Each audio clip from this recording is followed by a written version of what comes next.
peculiar lá na nossa igreja, ou na plantação dessa igreja, é que algumas coisas, mas eu vou falar duas em especial, é que nós temos uma média de frequência de 40 pessoas, e nós temos 5 filhos de pastores lá.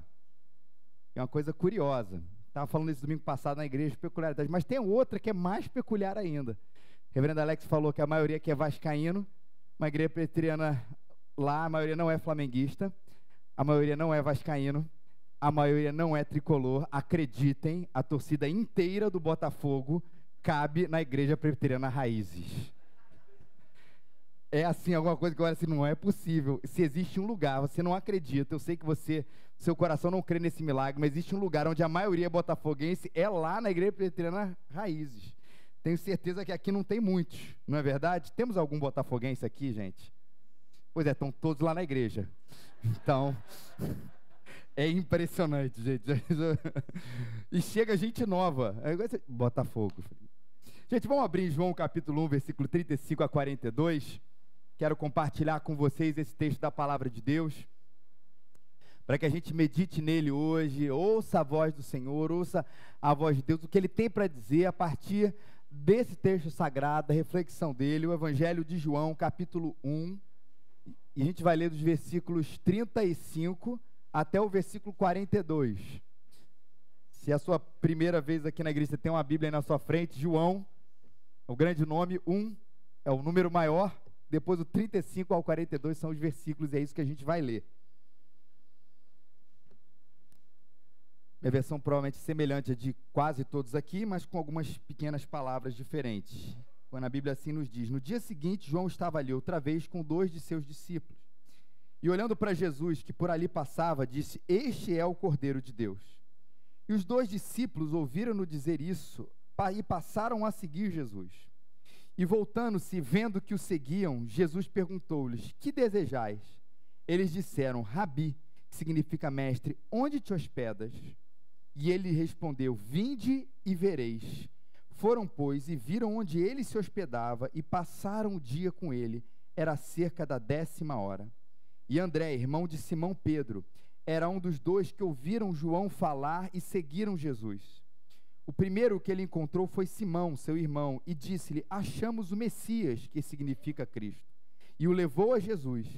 E este fixou nele o olhar e disse: tu és Simão, filho de João, e serás chamado Cefas, que significa Pedro. Quero começar a falar aqui desse primeiro personagem que surge aqui, que é João Batista. João Batista, para quem não conhece, ele era, na sua época, o líder de um movimento espiritual, religioso, prefiro chamar de espiritual, cuja ênfase desse movimento, de qual João Batista era o líder, eram 3 coisas. João enfatizava na sua pregação o julgamento de Deus. Deus há de julgar o seu povo, Deus há de julgar as pessoas, Deus há de julgar essa terra. Era essa a ênfase dele. Segunda, o arrependimento. Ora, se Deus há de julgar a todas as pessoas, o que a gente precisa fazer, já que quando a gente olha para o nosso coração, a gente percebe que nós somos errados, nós somos pecados, é se arrependam dessa vida e se voltem para Deus. Arrependimento, fruto do juízo de Deus. E a prática que dá nome a João, o apelido de João, João o Batista, porque ele batizava, já que aquela água que ele assim batizava era o símbolo da purificação dos pecados e do rompimento com aquela vida anterior. Está vendo que isso é um movimento muito simples da gente entender. Deus há de julgar, portanto se arrependam, e o símbolo desse arrependimento vai ser o perdão dos pecados, na verdade a água purificadora, símbolo da purificação, que mostra que você está vivendo agora uma nova vida, que você rompeu com a vida antiga. E João era um homem que já havia sido profetizado, o seu ministério já havia sido profetizado desde a primeira parte da Bíblia, que é o Antigo Testamento. Já lá, um profeta chamado Isaías havia dito: esse é aquele. Na verdade, Jesus vai afirmar isso a respeito do profeta Isaías, falando de João Batista. Esse é aquele que foi anunciado pelo profeta Isaías, voz do que clama no deserto: preparem o caminho para o Senhor, façam veredas retas para ele. Já lá, muito tempo atrás, antes de Jesus, antes de João, um profeta já havia dito que haveria um outro profeta que iria preparar o caminho para a vinda do Messias. E a ideia de preparar a vinda do Messias é muito simples da gente entender também, porque a gente mora no Rio de Janeiro. E o Rio de Janeiro, as estradas são maravilhosas, não são? As ruas, a gente paga aí um PVA maravilhoso e a gente só anda em tapete. Obviamente, não preciso nem dizer que eu fui irônico, né? Então, a ideia é que a gente tem uma estrada não esburacada, né? Mas uma estrada não pavimentada, com obstáculos, ou não criada ainda. E haverá aquele que vai construir uma estrada, pavimentar uma estrada para a chegada do Messias. É um pré. E é esse que era o ministério de João Batista. Ele que haveria iniciar essa estrada, iniciar esse caminho, preparar o caminho para que quando o Messias chegasse, o coração das pessoas já estivesse de alguma maneira desperto para o que Jesus iria fazer, o que Jesus iria dizer para a morte, para a ressurreição e para as palavras de Jesus. João Batista pavimenta essa estrada. Já vai falando, se arrependam, o julgamento de Deus está aí, se arrependam, olha o batismo, símbolo dessa purificação, isso tudo já vai preparando o coração do povo, porque vai vir aquele que de fato pode perdoar os nossos pecados de uma maneira, uma vez por todas, o integral. Bom, Jesus viu esses temas presentes na vida de João. João viu Jesus Cristo e um dia ele estava andando com 2 dos seus discípulos, a gente não sabe todos os nomes deles, mas um era André, até que ele olha João Batista, 2 dos seus discípulos, e ele vê Jesus passando. E ele diz, aquele ali é o Cordeiro de Deus. Em algumas comunidades essa ideia do Cordeiro de Deus é muito presente, né? É até quase uma repetição na hora da celebração religiosa. É o Cordeiro de Deus que tira o pecado do mundo. Não é só uma prática de algumas comunidades, mas isso é um versículo de fato na Bíblia, é uma ilustração bíblica, porque ele é de fato o Cordeiro de Deus que tira o pecado do mundo. João 1:29, você vai ver inclusive essa expressão. E eu queria chamar a atenção para vocês para 2 coisas. Primeiro, o que isso quer dizer? E o interesse de João Batista de mostrar Jesus sendo o Cordeiro de Deus. O que quer dizer essa expressão, que ele é o Cordeiro de Deus que tira o pecado do mundo? Às vezes a gente repete, ou ouve gente repetindo, a gente não entende isso que de fato quer dizer. Bom, vamos voltar para esse outro profeta, chamado Isaías, lá do Antigo Testamento. Ele nos disse uma vez que ele, falando de Jesus, foi oprimido, afligido, contudo não abriu a sua boca. Como um cordeiro foi levado para um matadouro, e como uma ovelha que diante dos seus tosqueadores fica calada, ele não abriu a sua boca. Já Isaías falando a respeito de Jesus, que era o Cordeiro de Deus. Com o julgamento opressivo ele foi levado, e quem pode falar dos seus descendentes? Pois ele foi eliminado da terra dos viventes, por causa da transgressão do meu povo ele foi golpeado. Foi-lhe dado um túmulo com os ímpios, e com os ricos em sua morte, embora não tivesse cometido qualquer violência, nem houvesse qualquer mentira em sua boca. Contudo, foi da vontade do Senhor esmagá-lo e fazê-lo sofrer. E embora o Senhor faça da vida dele uma oferta pela culpa, ele verá a sua prole e prolongará os seus dias, e a vontade do Senhor prosperará em suas mãos. Em suma, já profetizando, haveria alguém que um dia iria morrer pela transgressão do seu próprio povo, do povo de Deus.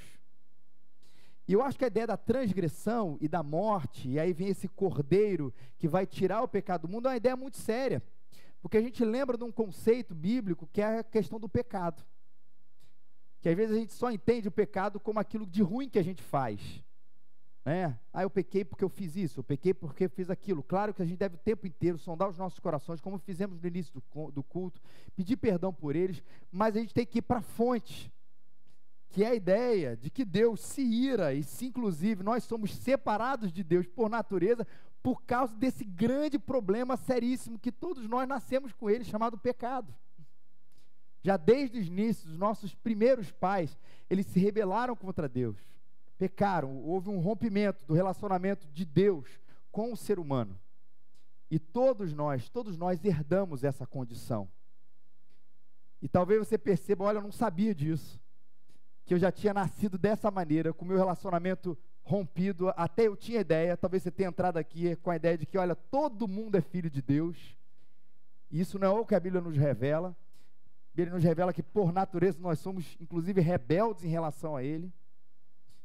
Mas um dia, Deus querendo se aproximar de nós, ou restabelecer essa conexão com a gente, Ele veio em nosso favor.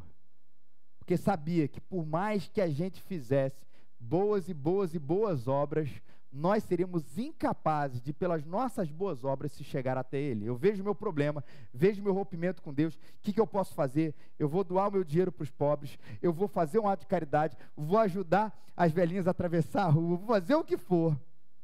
E o que a Bíblia me ensina é que não há nada que eu e você possamos fazer para que a gente possa ter, por nós mesmos, o nosso relacionamento com Deus restabelecido.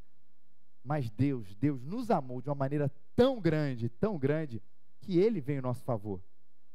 Ele veio restabelecer essa conexão com a gente. Ele manda Jesus Cristo. Para o quê? Para ser o Cordeiro de Deus, que há de tirar o pecado do mundo, que vai tirar o seu pecado. E Ele pega o pecado que é seu, Deus coloca em Jesus Cristo, e Jesus morre nessa santa substituição dos pecados, né? A gente herda a vida de Jesus, e Jesus herda a nossa morte, morrendo lá na cruz, morre por isso, morre pelos nossos erros, morre pelos nossos pecados, para que nós pudéssemos ser herdeiros da sua vida. Por isso, relacionamento com Deus, e é sempre uma frase sempre importante a gente lembrar, não é o que eu faço para me chegar até Ele, mas é a gente crer naquilo que Jesus Cristo fez, para que Ele se chegasse até nós, para que o nosso relacionamento com Deus pudesse ser restabelecido. Um Cordeiro de Deus precisava morrer para que isso acontecesse. O problema era tão sério, que o próprio Deus teve que vir aqui, resolver essa parada, resolver esse problema. E Cristo é esse que veio trazer essa conexão de volta. E aqueles que creem que Jesus Cristo é de fato o Cordeiro de Deus que tira o pecado do mundo, se você crê nisso, você pode ser reconectado com Deus. Essa é a maravilha desse texto. E João Batista, vendo aquele homem, né, sendo o Cordeiro de Deus, ele começa a se desinteressar pelo seu próprio movimento. Eu acho isso uma ideia muito curiosa nesse texto. Porque, pensa em João Batista, já com alguns discípulos ali, e ele aponta para o mestre para dizer, olha, pode seguir ele é o Cordeiro de Deus, é dele que eu tenho falado, se esse é aquele Jesus e é verdade, vai para lá. O Carson comentando esse texto, ele diz, fazendo isso, os dois discípulos mencionados aqui, não estão indecentemente abandonando João Batista em favor de um líder mais prestigioso, mas demonstram ser os mais fiéis ao ensino do seu precursor, e isso João Batista entendeu. Eu quero dizer com tudo isso, João Batista não estava interessado no seu movimento. João Batista estava interessado em quem, gente? Era em Jesus Cristo. Porque afinal, a missão de João Batista era que as pessoas conhecessem não a ele, não o seu movimento, não o seu ciclo, não aquilo que ele estava fazendo, mas conhecessem a quem? A Jesus Cristo. E quero dizer uma coisa, nós somos idênticos a ele. Falo isso para a gente repensar também a questão da nossa igreja local, da questão daquilo que a gente acredita. Sou super a favor, óbvio, da igreja local, mas o nosso grande interesse não é no nosso movimento como igreja presbiteriana, não é nosso movimento como igreja local. O nosso grande interesse, e essa tem que ser a nossa despretensão, é que pessoas conheçam o Jesus a quem nós estamos pregando. E o que parece ser um movimento contrário a diversas coisas que acontecem por aí. Já reparou que hoje você é do movimento de fulano de tal?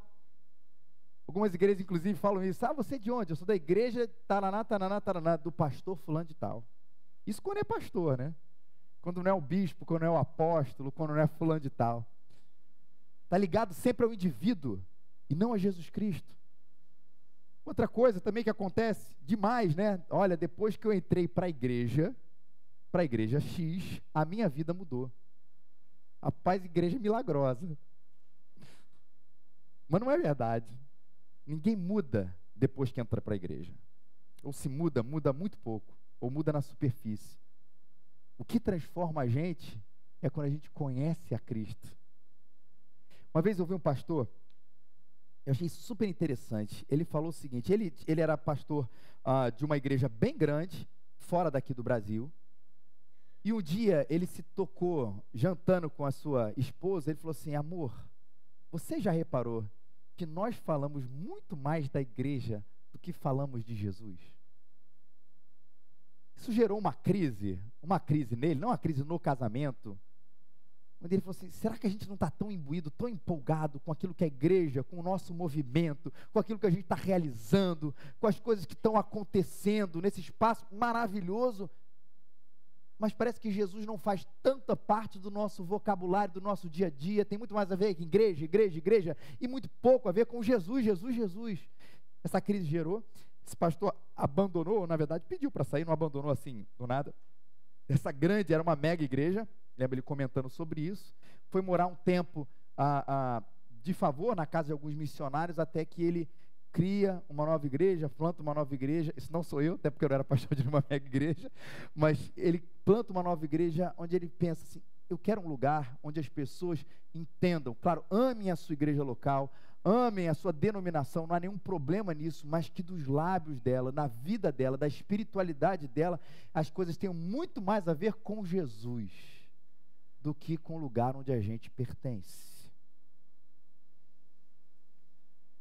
Uma igreja saudável, ela aponta para Jesus, e uma igreja saudável, ela tem a mentalidade de reino, não do seu próprio movimento local.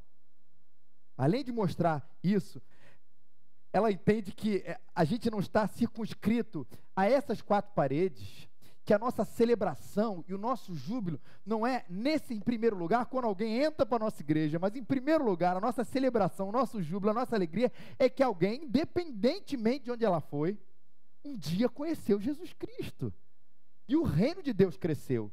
Eu digo isso porque, não sei se os irmãos sabem, às vezes existem certos embates entre as lideranças religiosas, existe às vezes um certo embate entre igrejas locais, onde parece que nós somos, às vezes não inimigos, mas às vezes somos concorrentes, e a gente fala meio assim, ao invés de pensar, de entender que, olha, que maravilha onde a gente pertence, mas muito maior do que isso, é o reino de Deus, nós quais fazemos parte, que abrange tanto mais gente do que a nossa própria igreja local. Vou contar uma história para vocês, que me chamou muita atenção quando, pensando nesse texto, e quando eu vi essas duas histórias bateram certinho. Uma vez, o pastor Sérgio Queiroz, da igreja Cidade Vida, uma igreja batista em João Pessoa, ele falou que teve uma experiência na sua igreja, onde ele foi fazer uma visita, ou na verdade o pessoal da igreja foi fazer uma visita, e descobriu uma mulher que era, evangelizando ali nas localidades, uma mulher que era prostituta, e essa mulher era prostituta e era mãe de alguns filhos, e cuidava deles, e trabalhava, não estou aqui justificando, estou aqui só explicando o que acontecia, nem dizendo que é certo, mas ela trabalhava na prostituição para poder dar de comer para os seus filhos, e o seu marido era encarcerado. O pessoal da igreja foi visitar, e foi falando com ela, foi falando de transformação de vida, foi falando de Jesus, e a mulher se converte. Os advogados da igreja entram em ação, e vão lá e conseguem, porque o cara já estava preso muito mais do que ele deveria estar, que é coisa do nosso sistema prisional, vai lá, consegue libertar o cara, a mulher sai daquela condição, a igreja ajuda eles a superar as suas dificuldades como casal, a ter o que comer, enfim, dar o peixe, a vara para pescar e tudo isso, e aquela família se reestrutura. Depois de um tempo, chegou a hora da profissão de fé e do batismo. Você sabe o que aconteceu? Eles não se batizaram, nem fizeram a profissão de fé na igreja Cidade Viva, o pastor Sérgio.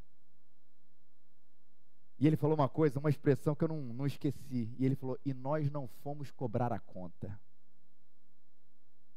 E não a conta do valor que aquilo pôde despender para a igreja. Mas às vezes a gente fica, né, com aquele sentimento: poxa, ajudei, a pessoa se converteu. E parece que existe um senso de obrigatoriedade que agora ela tem que participar da nossa igreja. E não foi por outras dificuldades, porque morava longe, tipo de linguagem, coisas parecidas assim. Ele falou: nós não fomos cobrar a conta. Como isso bateu? Como isso bateu? me fez refletir, eu acho que deve fazer a gente refletir, onde de fato está a nossa mentalidade, onde está, será que uma pessoa que depois de a gente fazer tantas coisas assim, no momento que ela diz, mas eu não vou ficar na sua igreja, será que isso não tira um pouco da nossa alegria? Porque não deveria. Uma vida, uma família transformada, membro de uma igreja, irmã do mesmo reino de Deus, louvado seja o nome do Senhor por isso. A gente não precisa cobrar a conta, a gente precisa ter a mentalidade do reino, a gente precisa ter a mentalidade de ser e fazer discípulos de Jesus, seja na nossa igreja local, ou seja que eles vão para outra, mas a gente está contribuindo por esse grande lugar, e João Batista tinha essa mentalidade. Está lá, segue ele, não é o meu movimento, o mais importante é que as pessoas se encontrem com Jesus. Os 2 discípulos começam a seguir a Cristo, e Jesus faz uma pergunta muito intrigante para eles: o que é que vocês desejam? Ou a Nova Versão Internacional diz: o que é que vocês querem? Eles estão seguindo a Jesus, andando ao lado de Jesus, mas isso não era naquele momento o mais importante. O mais importante era essa pergunta de Jesus: o que é que vocês querem? E eu fico me imaginando, não a resposta desses 2 discípulos, mas se Jesus fizer essa pergunta para muitas das pessoas que andam ao lado de Jesus, seja por que razão? O que é que vocês querem? A gente não quer só comida, a gente quer comida, diversão e arte. Olha, Jesus, a gente quer ser curado, a gente só quer isso. Olha, Jesus, a gente quer fazer parte desse teu movimento aí. Dizem aí que até é reacionário contra o governo, contra o imperador, dizem. Olha, eu estou aqui, Jesus, porque meu pai mandou, porque meu pai te seguia, aí eu vim aqui, também te seguindo, sempre ele seguiu, estou aqui caminhando.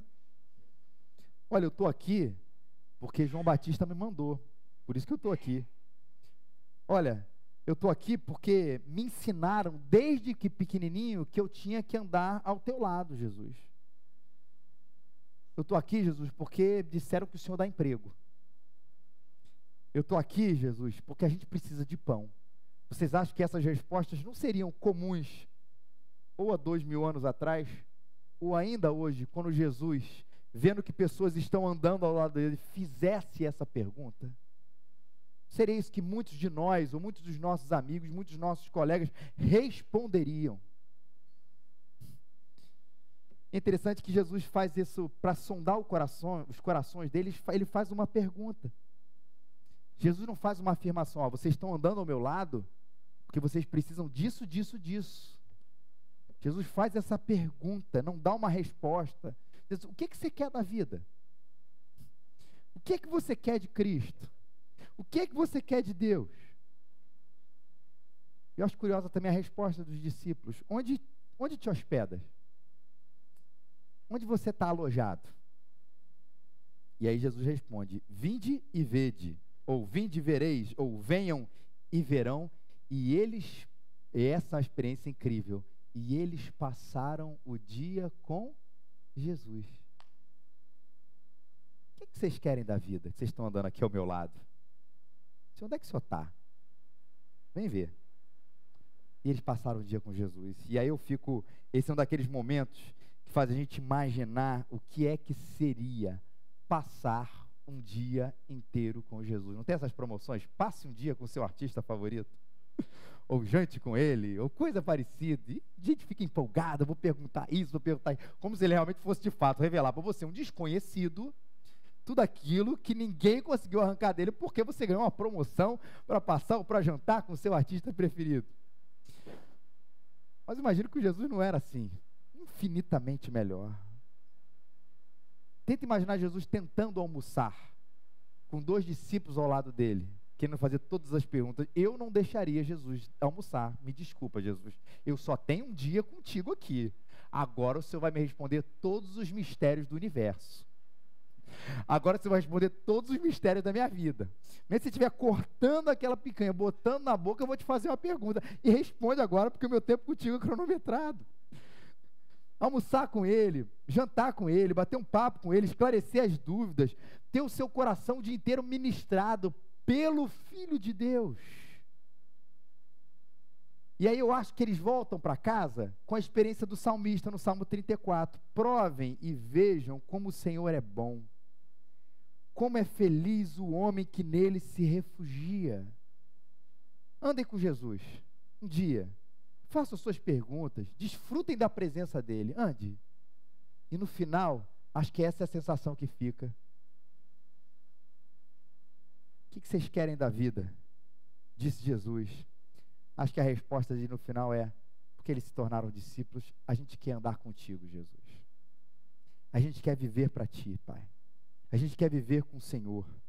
A gente quer entender que coisa maravilhosa é andar na tua presença. A gente quer o dia inteiro provar e ver que o Senhor é bom, porque deve ter sido maravilhoso passar esse dia inteiro com Cristo. E a gente percebe, eu acho que essa é uma experiência que a gente precisa ter, quando a gente percebe, quando a gente diz: Senhor, eu quero pão, eu quero isso, eu quero aquilo. Ande com Jesus. É muito melhor andar contigo do que tudo aquilo que eu pedi. Senhor, eu desejo isso, isso, isso, aquilo. Ande com Jesus. É infinitamente melhor aquilo que você vai experimentar andando com Ele do que aquilo que você acha que você precisa. Porque muitas vezes as nossas orações, elas são cheias de: Senhor, eu preciso disso. A gente acha que a gente precisa e não precisa. Nosso coração muitas vezes precisa ser cheio da presença de Deus, e a gente precisa andar com Ele. E andar com Ele, meus irmãos, por favor, não é uma andança geográfica. Se a gente não pode fazer isso literalmente no século 21, que apesar de a gente crer na presença espiritual de Cristo, Ele não está aqui em carne para a gente dizer: vamos para aqui para a esquina, a gente vai. Mas às vezes me assemelha com essa coisa da gente ir à igreja, que é certíssimo, maravilhoso, mas a gente vai à igreja, mas não anda com Jesus. Às vezes a gente é extremamente religioso, mas tem pouca profundidade com Cristo, porque não anda com Ele. O nosso coração é incapaz de dizer: é verdade, eu provei e vi que o Senhor é bom, como é feliz o homem que nele se refugia.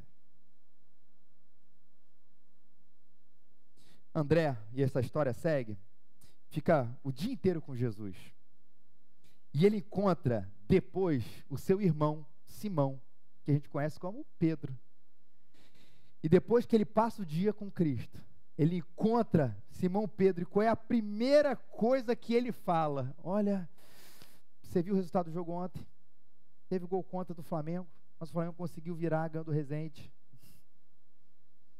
Ele não falou assim: olha, sabe que está chovendo. Ele não fala assim: olha, você já viu esse calorão do Rio de Janeiro? Ou você já viu a chuva prometida que não chegou? Qual foi a primeira coisa que ele fala? Achamos o Messias, o Cristo ungido, o escolhido de Deus para salvar a humanidade. Em seguida o levou a Jesus. Donald Carson, mais uma vez comentando, ele diz: assim ele se tornou-se o primeiro em uma longa linha de sucessores a descobrir que o testemunho cristão mais efetivo e comum é o testemunho pessoal, de amigo para amigo, de irmão para irmão. Ele apresentou Jesus, sabe por quê? Porque ele andou com o Mestre. Sabe o que isso nos lembra? Sabe o que isso nos ensina? Que a missão, ela nasce da intimidade.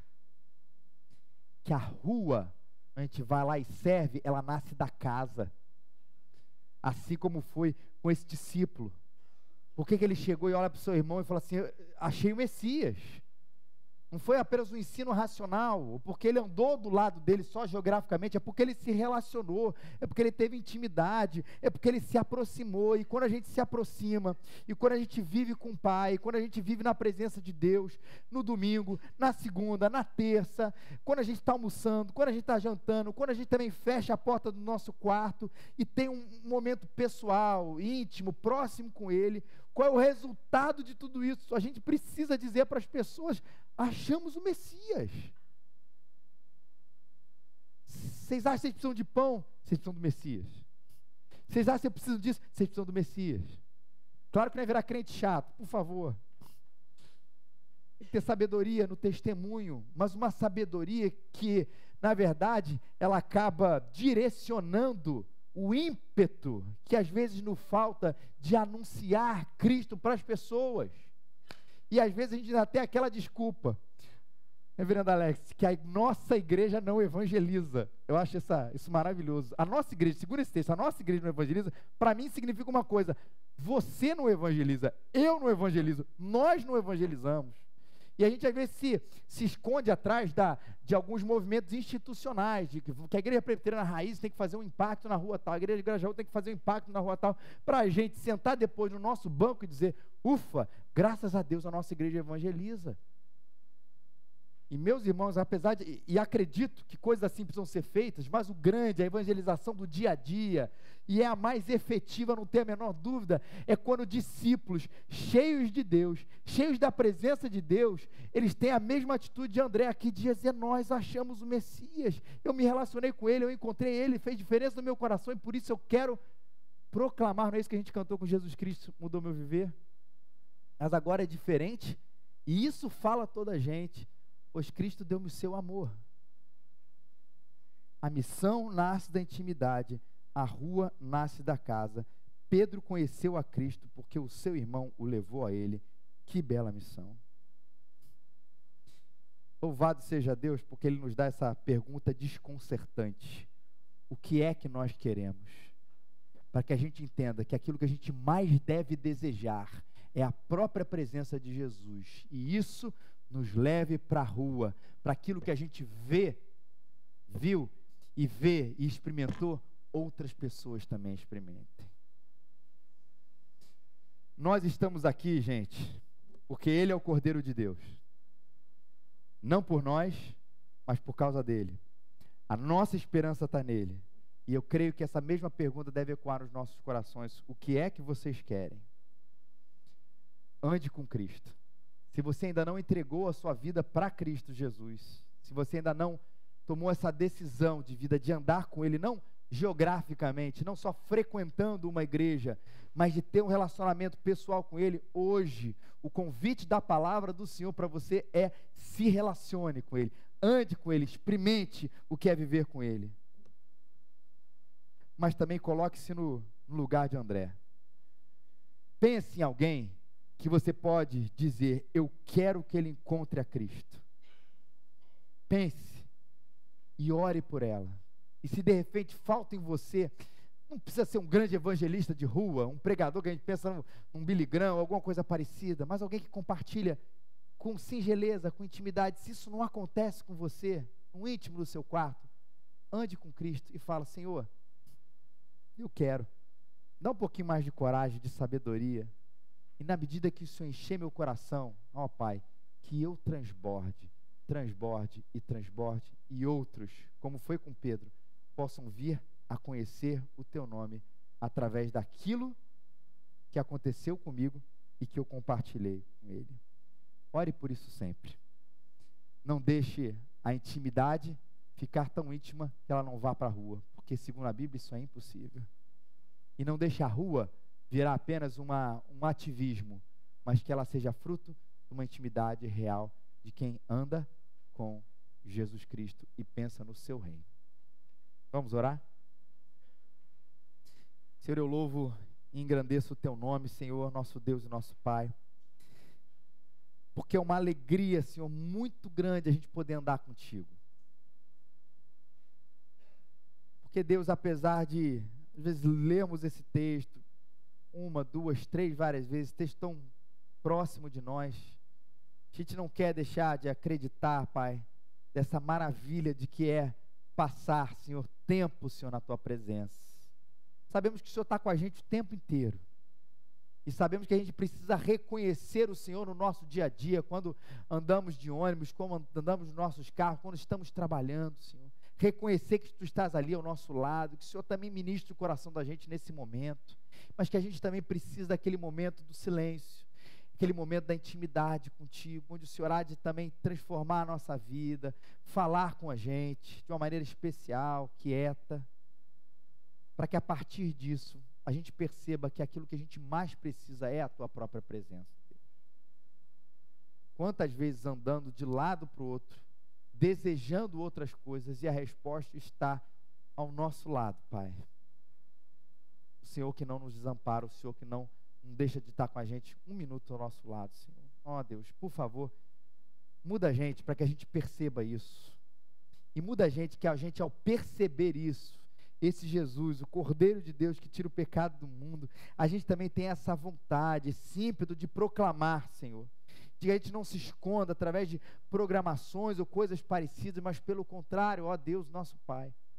Que a gente perceba o quanto, Senhor, essa igreja pode fazer, o quanto teu reino pode fazer, quando cada cristão, cada filho teu, cada discípulo de Jesus cheio de ti, proclamar a verdade aos seus amigos, aos seus companheiros, aqueles que estão ao nosso redor. Senhor, o quanto impacto isso não vai gerar, Senhor. Por favor, que na medida que o Senhor nos fizer lembrar de pessoas, ó Deus, que a gente comece a intencionalmente chegar mais, a orar mais por ela, mas também, Senhor, no nosso dia a dia, que esse nosso santo alerta fique ligado, para que a gente possa dizer para outras e outras pessoas que nós achamos o Messias, ó Pai, e que Ele é real, presente para a vida das outras pessoas também. Por favor, faz isso sair de nós, é o que nós te pedimos e assim te agradecemos, no nome santo e poderoso de Jesus. Amém. Amém.